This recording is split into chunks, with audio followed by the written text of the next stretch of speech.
मैं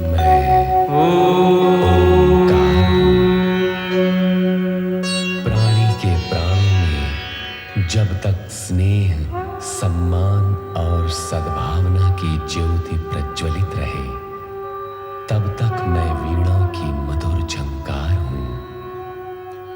यदि क्रोध, घृणा, दुर्भावना जग उठे, तो जलता हुआ अंगार हूं। मैं ओंकार हूं। जी आज्ञा न देना चाहते हुए भी सती के निश्चय को देख नंदी, भृंगी एवं शिवगण को उनके साथ पितृगृह भेज देते हैं। वहां उन्हें देख पिता दक्ष की क्रोधाग्नि भड़क उठती है। दोनों के वाद विवाद में पुत्री पिता से अपमानित होकर मंत्रोच्चार करते हुए योगाग्नि द्वारा आत्मदाह कर लेती है। शिवगण जब ये दुखद एवं करुण समाचार शिव को देते हैं, तो उनकी क्रोधाग्नि भी भभक उठती है। जटा पर्वत पर पटकने से शिवदूत वीरभद्र प्रकट होता है तथा स्वामी की आज्ञा पाकर दक्ष का यज्ञ नष्ट भ्रष्ट कर उसकी गर्दन तलवार से काट यज्ञाग्नि में फेंक देता है। यह दुखद समाचार सुनकर वीरणी विलाप करने लगती है। चंद्रदेव उसे शिव की शरण में जाने की प्रेरणा देते हैं। शिव इतने कठोर नहीं माते कि किसी के प्राण हर लें। उन्होंने तो पिताश्री को केवल उनकी करनी का दंड दिया है। अब आप ये शोक त्याग दीजिए और शिव जी से प्रार्थना कीजिए कि वो शीघ्र से शीघ्र पिताश्री को पुनर्जीवित कर दें। हर हर महादेव, हर हर महादेव।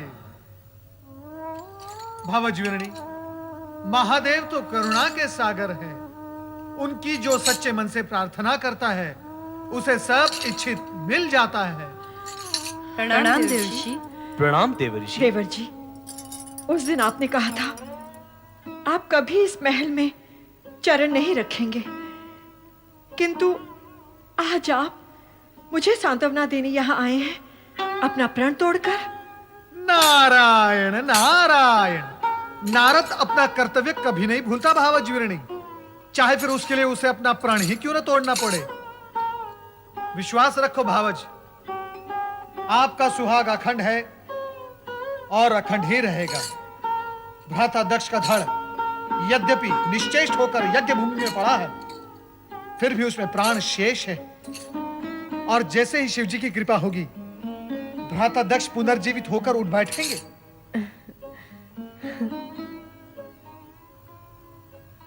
क्या बात है माते, आपको देवऋषि के कथन पर विश्वास नहीं? देवऋषि के कथन पर कैसे अविश्वास कर सकती हूँ? ये तो परम भक्त और सबके कल्याण करता है। परंतु जब अजर अमर परमात्मा सदाशिव से मैं अपने पति का जीवन दान मांगूंगी, तब यदि उन्होंने मेरी प्रिय पुत्री सती के आत्मदाह की बात छेड़ी, तो मैं क्या उत्तर दूंगी? क्या उत्तर दूंगी मैं? नारायण नारायण। भावज, सती के लिए हम सबको अत्यंत दुख है, किंतु सत्य यह है कि शिवजी की इच्छा से ही सब कुछ संभव है, अन्यथा कुछ भी संभव नहीं। यह शिव की कैसी विचित्र इच्छा है, बताइए ना देवर्षि। जो संसार के सभी प्राणियों के मन से मृत्यु का भय दूर कर सकते हैं, जो मृत्यु मुख में पहुंचे हैं, उन्हें पुनर्जीवित कर सकते हैं, उन्होंने मेरी बेटी सती को क्यों नहीं बचाया? क्यों अपनी ही अर्धांगिनी को योगाग्नि में जल जाने के लिए विवश किया? मेरे इन प्रश्नों का उत्तर दीजिए देवर्षि। नारायण नारायण। आप शिव लीला से अपरिचित हैं भावज, इसलिए ऐसी बातें कर रही हैं। सती तो शक्ति का अवतार थी, मृत्यु तो उसे छू भी नहीं सकती थी। तो फिर सती ने अपने प्राणों का त्याग क्यों कर दिया? सामान्य नारी के समान अपनी देह का अंत क्यों कर दिया? रोहिणी, माता शक्ति ने सती के रूप में नारी अवतार धारण किया, नारियों का आदर्श बनने के लिए। सती ने ऐसी नारी का आदर्श प्रस्तुत किया जो अपने पति के प्रति होने वाले किसी भी अन्याय को सहन नहीं कर पाती थी। सती सती का नाम ही आदर्श पतिव्रता नारी के रूप में हमारी संस्कृति के इतिहास में अमर हो जाएगा। तात, मेरी सती भी शिव की कृपा से पुनर्जीवित हो सकती है? नहीं, सती ने यह आदर्श सामान्य नारी के लिए प्रस्तुत किया है, जो जन्म लेकर अपने पति के लिए प्राण त्याग करती है। अब सती अपने पहले वाले रूप में आपको नहीं प्राप्त होगी। वे अब शक्ति के रूप में अजर अमर हैं। वे न जन्म लेती हैं, न मृत्यु को प्राप्त होती हैं। वे शिव के समान शाश्वत हैं। वे शक्ति के रूप में जगत के कण कण में निवास करती हैं। माते, अब आप सती का शोक त्याग दीजिए। वो अब हमें सती रूप में नहीं, शक्ति रूप में दर्शन देंगी। क्यों देवऋषि? हाँ रोहिणी, ये सब शिव लीलाएं हैं जो हमें दिखाई दे रही हैं। शिव लीलाओं का रहस्य आज तक कोई समझ नहीं पाया, और जब तक शिव जी की इच्छा है तब तक ऐसी विचित्र लीलाएं करके वे संसार वासियों को चकित करते रहेंगे। भावजवीरणी, मेरी ये इच्छा है कि कैलाश जाकर आप भी ये शिव लीलाएं देखें और देवादिदेव महादेव के चरणों में अपना शीश नमाकर प्रार्थना करें। तब देखना शिव जी की दया का चमत्कार। भ्राता दक्ष अवश्य जीवित होंगे। हाँ, अवश्य जीवित होंगे।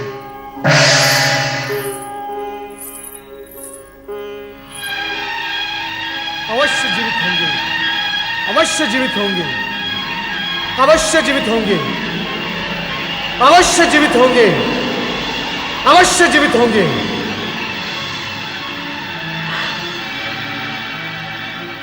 मैं भोलेनाथ की शरण में कैलाश जाऊंगी।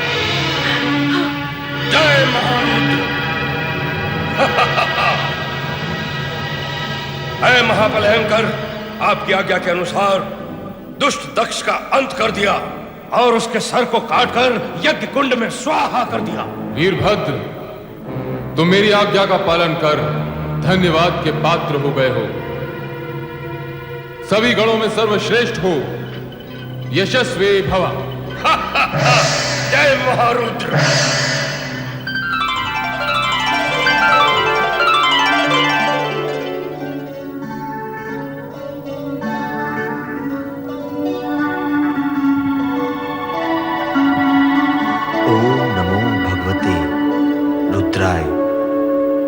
परात्पर ब्रह्म परमात्मा श्री सदाशिव को प्रणाम।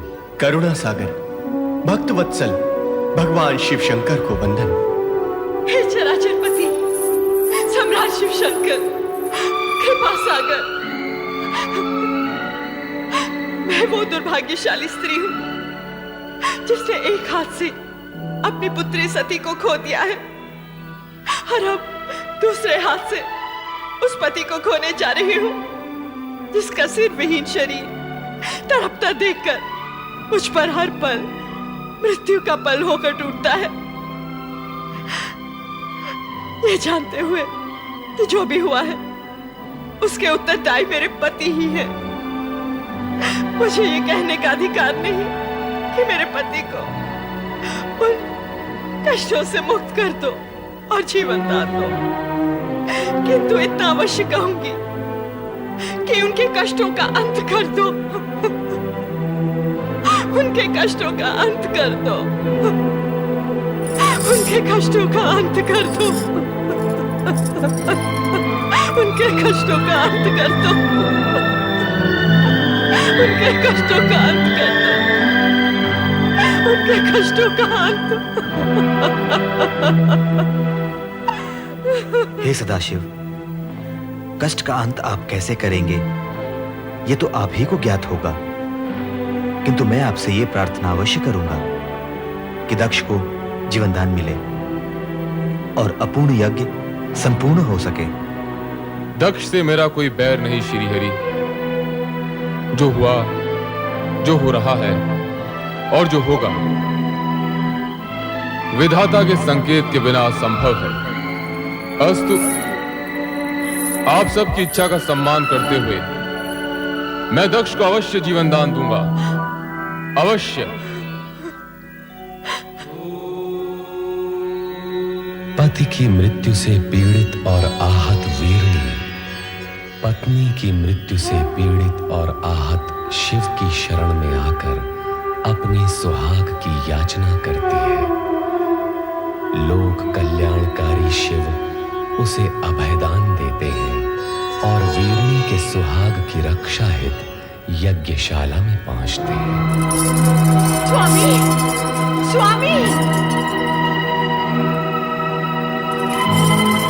स्वामी, स्वामी कहाँ तुम? स्वामी,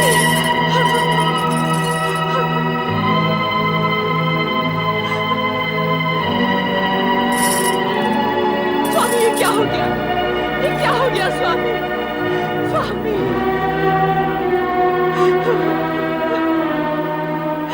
प्रभु कृपा कीजिए, कृपा कीजिए भोलेनाथ, कृपा कीजिए। प्रजापति दक्ष वृथा अभिमान से उपजे अपने भयंकर अपराधों का दंड तुम्हें मिल गया है। अब अपने अपूर्ण यज्ञ को पूर्ण करने के लिए तुम्हें अजामुख बनाकर नया जन्म दिया जा रहा है। तुम्हें यह मुख देने के पीछे तात्पर्य है कि इसे देखकर संसार वासियों को तुम्हारे कर्म सदा के लिए याद रहेंगे और वे अपने आप को ऐसे कर्मों से दूर रखने का प्रयत्न करेंगे। कल्याण प्रवत।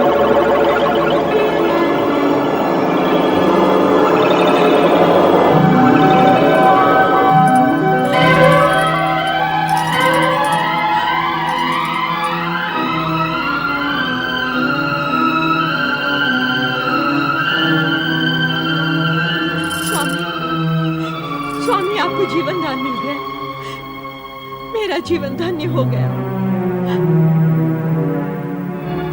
हे देवाधिदेव, हे महादेव, हे भोलेनाथ, आपने मुझ जैसे नराधम को जीवन दान क्यों दे दिया? क्यों जीवन दान दे दिया प्रभु? ये अहंकार का मारा दक्ष तो हत्यारा है प्रभु, हत्यारा। अपनी पुत्री का और इन सब का जो यहाँ यज्ञ का फल लेने आए थे। हे प्रभु, इस दुष्ट नीच खल दक्ष को आपने पुनर्जीवन दे दिया, आपने पुनर्जीवन दे दिया प्रभु। इस उपकार के लिए मैं सदा सदा के लिए आपका आभारी रहूंगा, आपका कृतज्ञ रहूंगा प्रभु।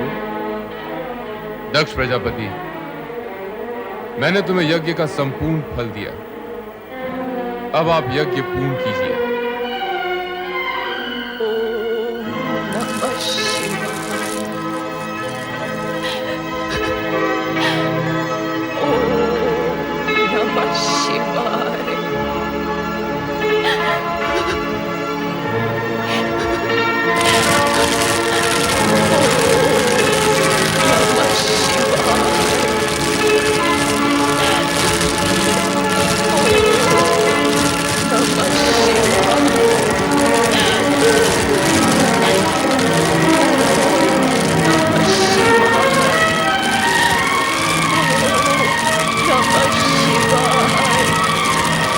सती,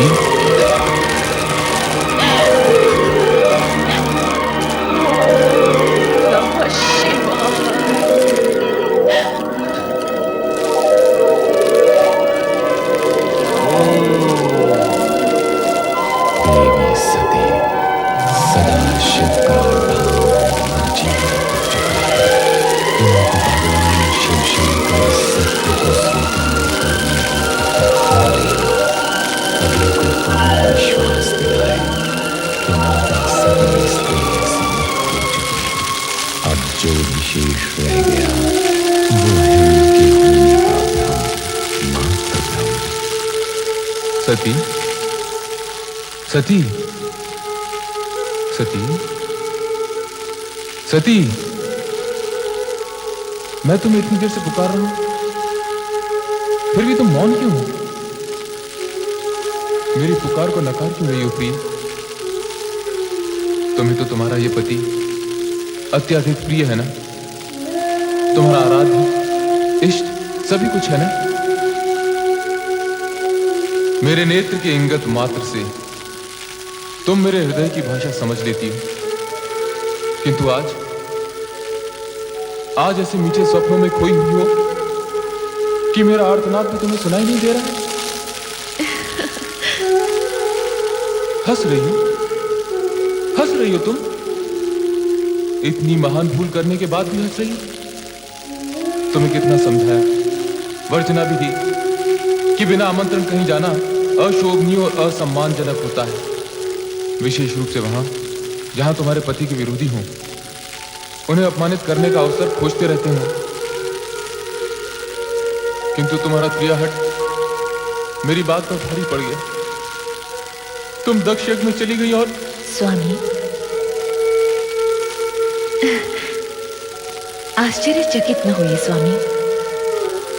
मैं सती पुनः वही पहुंच चुकी हूं जो मेरा स्थायी आसन है, आपका हृदय। हाँ स्वामी, मैं आपको वहीं से पुकार रही हूं। पुकार रही हो, किंतु अपने नेत्र क्यों नहीं खोलती प्रिय? तुम्हारे कमल समान ये नेत्र, जिनमें न जाने कितनी बार मैंने स्वयं को देखा है। सती, चेतन हो जाओ, अपने पूर्ण रूप में मेरे सामने आओ प्रिय। स्वामी, आप अपना ही वचन स्मरण कीजिए और मन की आंखें खोल कर देखिए। हम दोनों शिव शक्ति भिन्न नहीं है, एक ही परम तत्व साक्षात परब्रह्म है, जिसका ब्रह्मांड साक्षी है।